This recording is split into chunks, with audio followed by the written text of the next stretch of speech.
O'zbekiston va Malayziya o'rtasidagi hamkorlik barcha sohalarda, xususan iqtisodiy, madaniy-gumanitar, ta'lim va turizm kabi yo'nalishlarda rivojlanmoqda. Malayziyaning O'zbekistondagi elchixonasi ikki mamlakat tadbirkorlari va keng jamoatchilik ishtirokida halol dengiz mahsulotlaridan tayyorlangan taomlar taqdimoti o'tkazildi. Hozir shu haqda. Imkoniyatlarga boy bo'lgan bozordan joy olish uchun mehmonxona biznesi, undagi servis hamda albatta taomlarga jiddiy e'tibor berish zarur. Malayziyaning milliy ovqatlari mehmonlar uchun halol standartlar va an'analar asosida hozirlandi.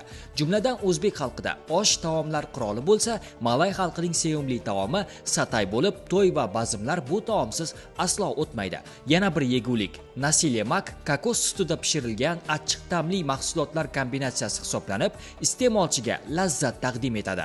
Dengiz mahsulotlaridan tayyorlangan taomlar esa ushbu xalqning oshxona sirlaridan boxabar bo'lishga undaydi. Malayziya va O'zbekiston o'rtasida ta'lim, savdo va sayyohlik bo'yicha korporativ munosabatlar yangi bosqichga chiqib bormoqda. Bunday tadbirlar har ikki davlat uchun manfaatlidir. Xususan, Malayziyaning dengiz mahsulotlari va ulardan tayyorlangan taomlar taqdimoti ilk marotaba tashkil etildi. Parhez mahsulotlar, baliq, qisqichbaqa, sakkizoyoq kabi xilma-xil dengiz mahsulotlaridan tayyorlangan yeguliklarni tatib ko'rib, baho berish imkoniyati bor.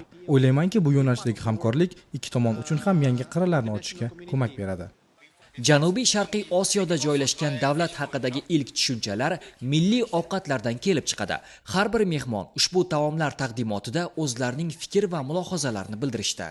Malayziyalik do'stlarimizni, opa-singillarimizni milliy taomlari bilan tanishdik. Bu yerda kamida 10 ga yaqin milliy taomlarni tatib ko'rdik va shu jarayonda biz birgalikda gaplashdik, suhbatlashdik va bu yerda tadbirkorlik, biznes vakillari juda ham ko'p, fuqaroviy jamiyat, ya'ni NNTlar, turli xil mutaxassislar, O'zbekistonda faoliyat yurituvchi insonlar bilan tanishdik va ishonchim komilki, kelajakda birgalikda hamkorlik qilib, xalqaro maydonda yaxshi munosabatlar o'rnatish uchun juda ham katta yordam bo'ladi.